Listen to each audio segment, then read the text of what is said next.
Now, off to the corporate scene, where the government hopes to start setting the minimum farm gate prices for milk in efforts to cushion the farmer from exploitative processes and middlemen. The Agriculture Cabinet Secretary Peter Munya says this is new. This is among new interventions contained in the new dairy regulations expected to streamline the dairy farming in the country. Here are the details of this and other stories in our corporate briefs.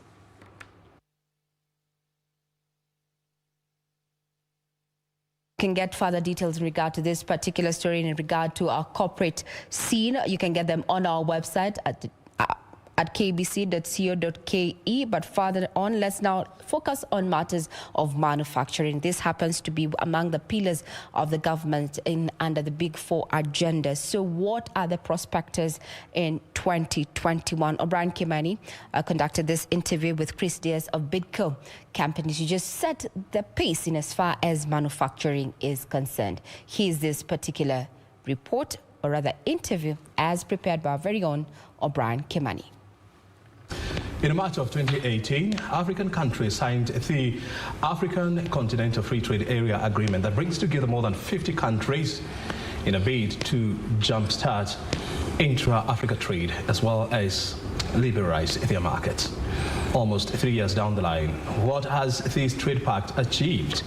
Tonight on Business Insight, we are joined by Bidco Africa Group Director Chris Diaz. We're going to discuss these and of course how Kenya as a country can tap into the opportunities presented by the trade agreement. Thank you so very much indeed, Chris, for finding time to be with us here.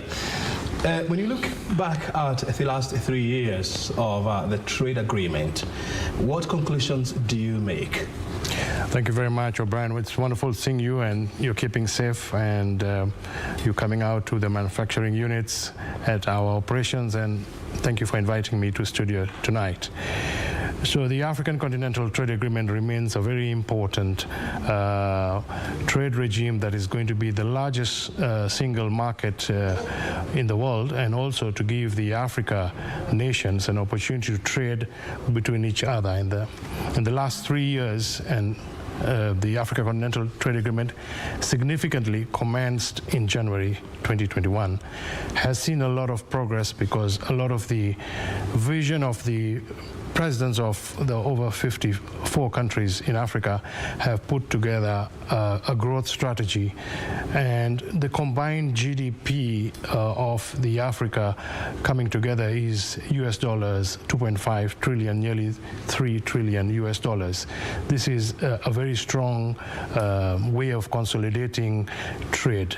Now, one thing, there is trade, there is tourism, there is employment, but at this particular point, as we have this discussion, the situation of the whole world is facing a recession because of COVID. Mm-hmm. And our viewers, it's very important also for us to realize that there is tremendous challenges in terms of also logistics as the Africa Continental Trade Agreement is rolling out. There's a lot of challenges in terms of unemployment. There's a lot of challenges in terms of money flows and trade barriers and non-tariff barriers within various countries in the Africa continent. But the greatest thing is that this gives us an opportunity for entrepreneurship. It's also going to increase investment. And in the last 3 years, we have seen a bigger focus, bigger rollout. In fact, for Kenya, the great thing about Kenya is having a big focus on the Big Four, which is manufacturing, food production. And with a population in Africa of 1.2 billion, there is tremendous opportunity for revenue for young people to go into agribusiness and also for manufacturing using technology to be able to produce product for such a massive market of Africa. I mean, you know, there was a little bit of hesitation, you know, from some of the manufacturers. There was fears that, you know, Kenya being one of the top leading industrialized nations in Africa was likely to be overrun by bigger industrialized economies, you know, like South Africa and Egypt.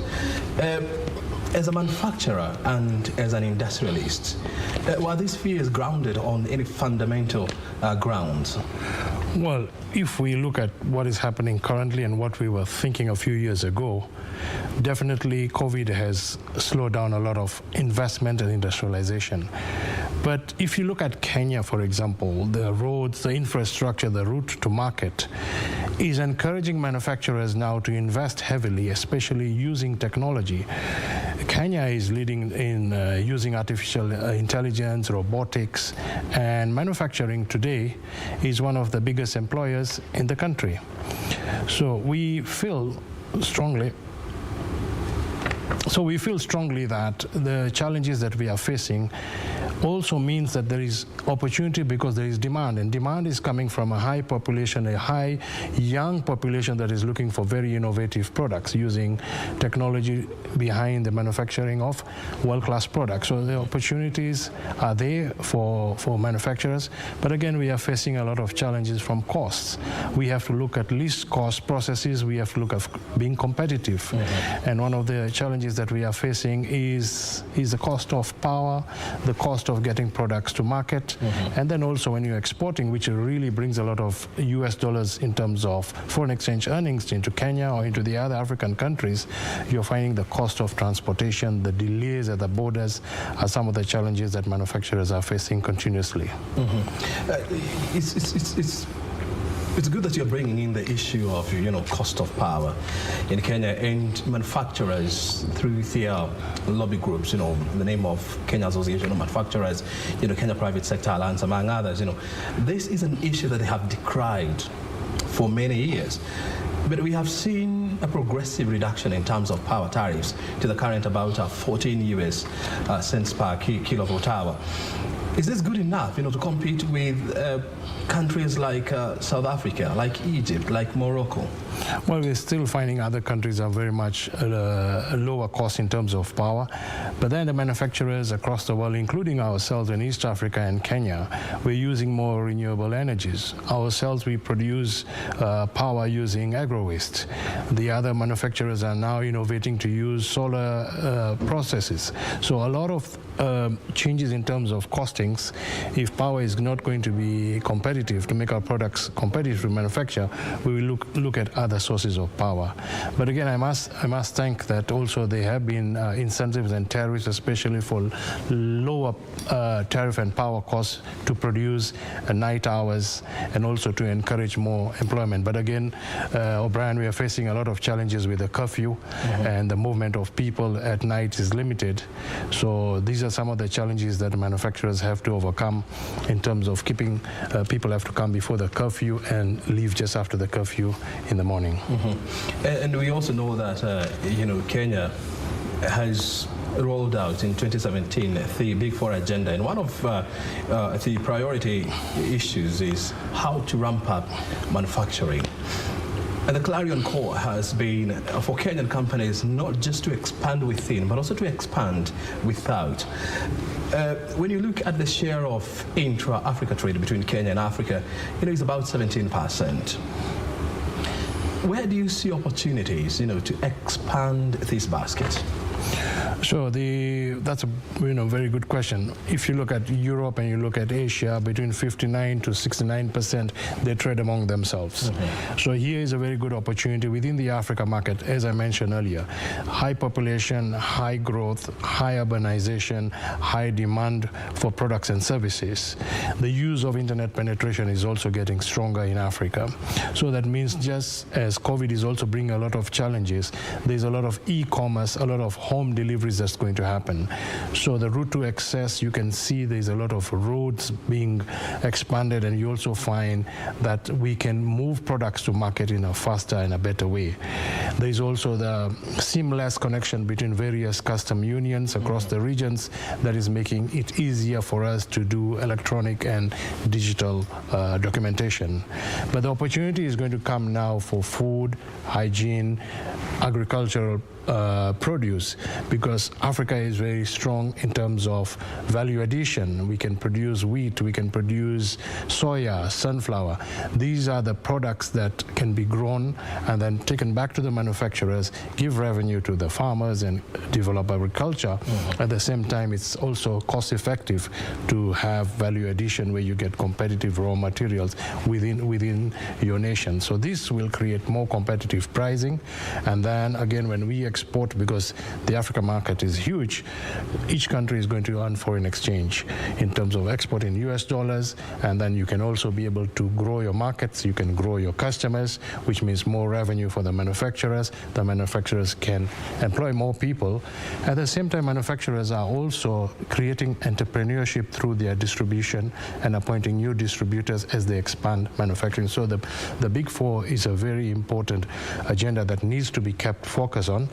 We may be behind targets in terms of employment, in terms of the value of manufacturing growing, but we should be positive, resilient, especially during the COVID times. Mm-hmm. And despite more than 52 countries, signing the African Continental Free Trade Agreement, we still see some countries, still stuck, in a time warp. They don't want to let go of their markets. How do we accelerate, the trade integration among African countries? Well, trade integration, that's a very important point. Now, we have countries which feel they want to protect their own manufacturers, their own markets. They create non-tariff barriers. They make it very difficult also for investors to come in. We have to have a complete new change of mindset. We have to be positive because we have a lot of talent in Africa. How can we exchange very well-trained, very good graduates coming from various African countries? That talent can be exchanged in different countries for leadership.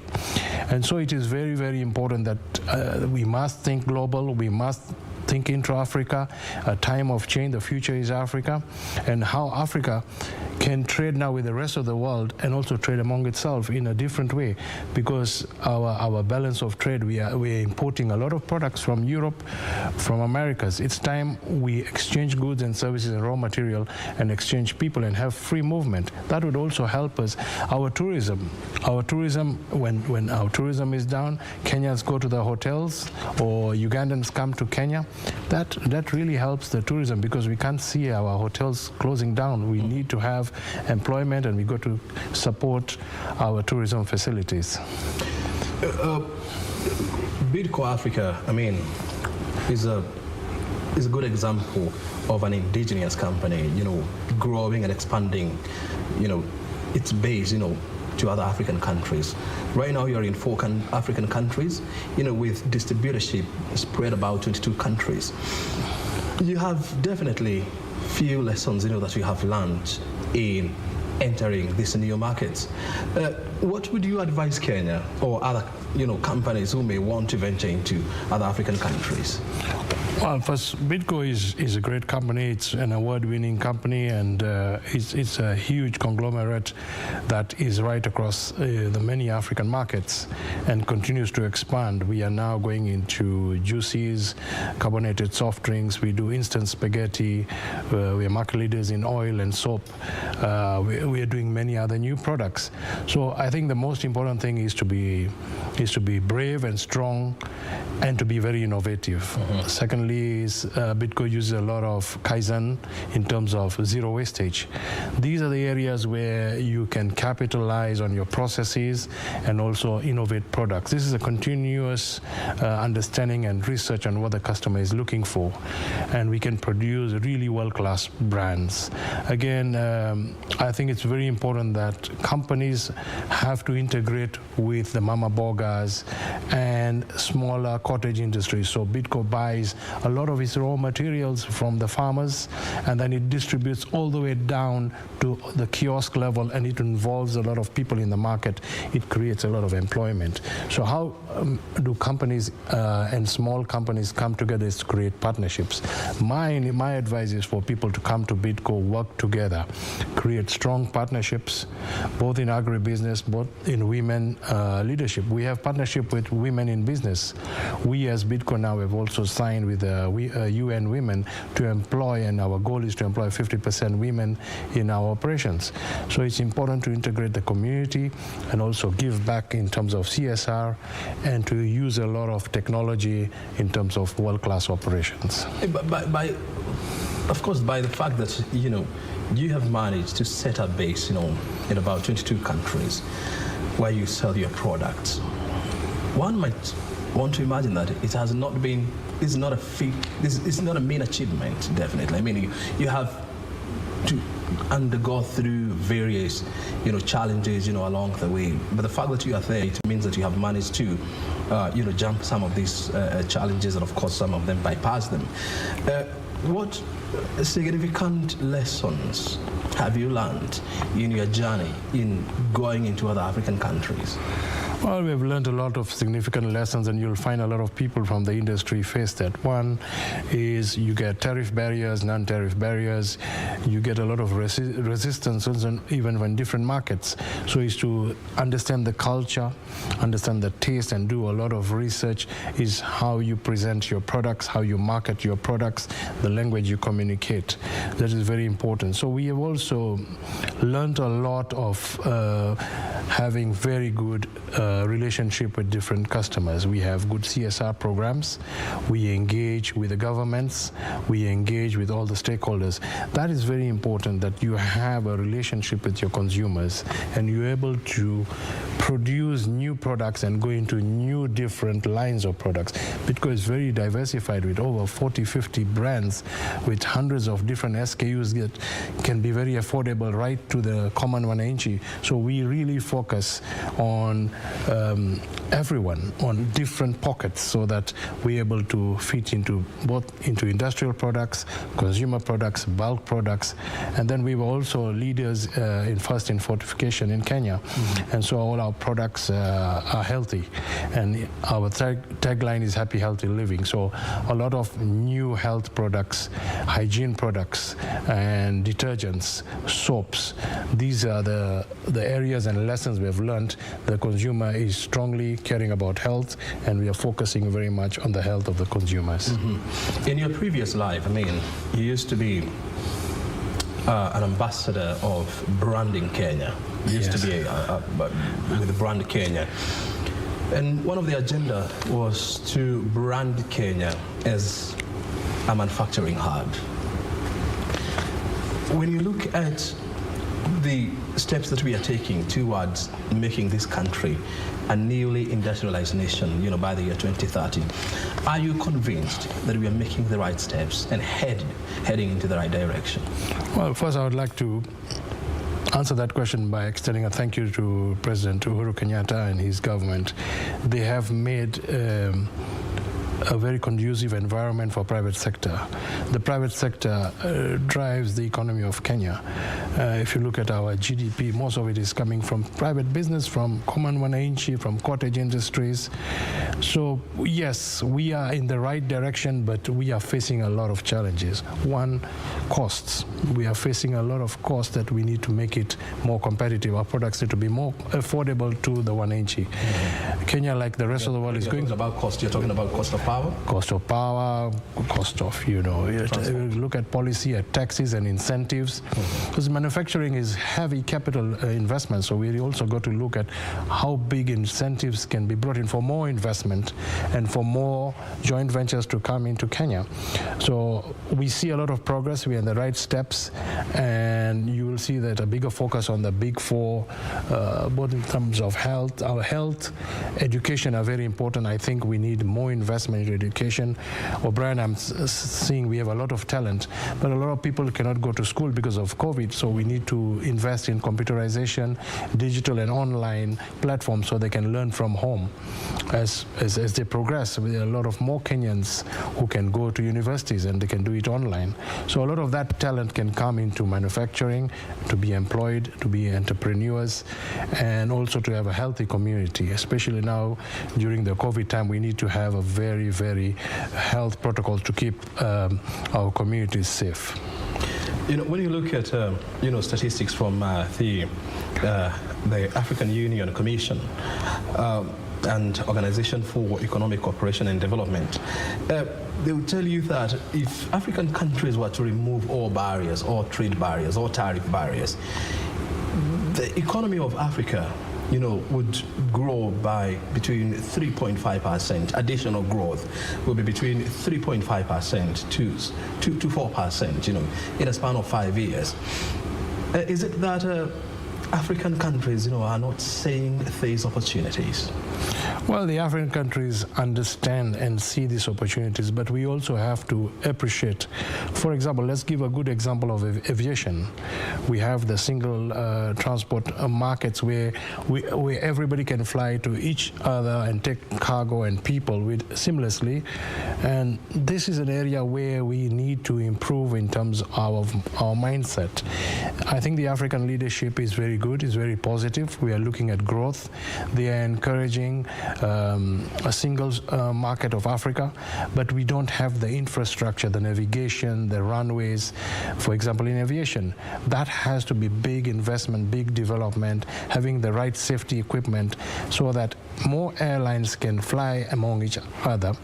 But then again, you look at the statistics, as you said, it's very right. We are only trading about, single digits, between 9 to 15% among each other. The opportunities, we have fantastic products, we have great services, we have digital services. So now we can place orders. The young people are very good using technology. So how do we grow the orders? How do we grow the manufacturing? And how do we seamlessly move things across the markets? So this is where I think there's a lot of change of mindset. There is more aggressiveness, and the agreement is a facility where people are beginning to see the common wananchi has a right and obligation now to trade within the African countries. Yes. As a country, we are facing two major challenges to our future. One of them, of course, is COVID-19, and depending on how we handle it, will definitely, dictate a lot going forward. The other one is joblessness or unemployment in this country. How do we, number one, reinvent ourselves, post-COVID-19? And number two, how do we create an economy that also not only creates jobs, but also export jobs to the African continent? Good question. You look at nearly 1.7 million people in Kenya have lost jobs. This is a serious problem and an issue. And it's very important for the private sector and the government come together and create partnerships. And it is important that manufacturers create employment, as I explained to you, through value addition. Let me give you a good example of Bidco Africa buys soya, sunflower from the farmers. East African breweries buy sorghum from the farmers. Or when Bidco buys soya and sunflower, they extract the oil. They produce healthy oils, soft oils for consumers, but the cake is made into animal feed, so they give back into dairy, into chicken and other agribusiness. Bidco also appoints distributors. The manufacturers appoint distributors. These distributors earn revenue through entrepreneurship. These large companies like Bidco prepare young people from universities. We have partnerships now with Kenyatta University, Jomo Kenyatta University.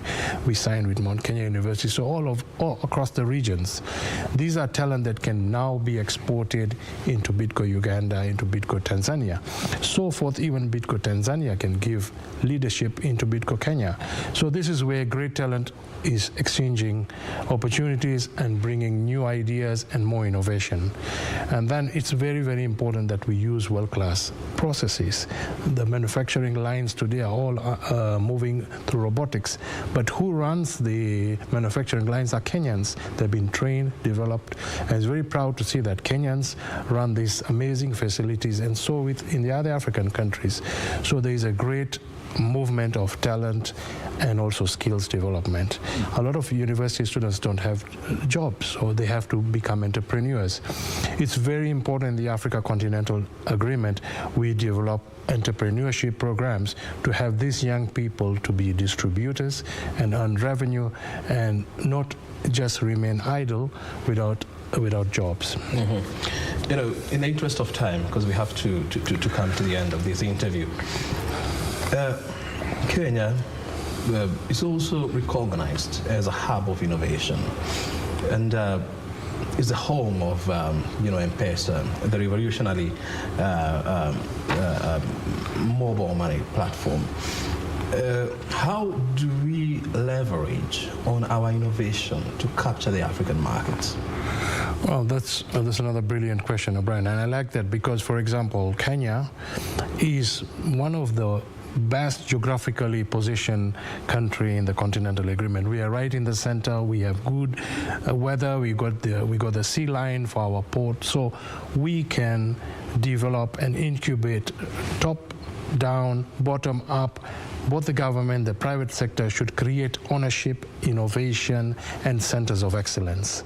And this can be done with international partners, international development banks, the African Development Bank, the Import-Export Africa banks, the World Bank. All these come together and we put structured programs with milestone of success for young people. Because young people, they are the future leaders, and these people will come to lead manufacturing, food production, health, and other leading industries. So it's very important the Africa Continental Agreements shoulders and nurtures entrepreneurship programs for future leadership in Africa. Very good. Chris, finally, after all is said and done, the whole point is to increase Kenya's export base, is to increase Kenya's manufacturing base. How do we ensure that we get the matrix right to do this ultimately? Well, the metric is for all the nations to come together and give incentives and then to develop the young people. But let me give you a classic, very good example. Kenya produces 1/3 of the flowers of the world. Flowers are flown every day to Europe. But right now, the demand of flowers is in the Africa markets. So we can sell flowers to Nigeria, to South Africa, to other countries. Kenya is also producing some of excellent manufacturing products. We produce juices, we produce instant spaghetti, we produce healthy oil. So all these products are in demand and they are healthy products. So all these products need to get to the markets across at a very competitive price. So the African Continental Agreement is going to make exchange of goods and services more affordable and more competitive. But the challenge is, how do we execute it effectively and also consistently, and all the nations agree to the rules of the African Continental Trade Agreement. Very good. Chris, thank you so very much indeed for sharing with us your insight and of course your expertise on these issues. Your time is highly appreciated. Much appreciated, and thank you very much for inviting me. Thanks, O'Brien. In the future. Thank you. Chris Dias is the director at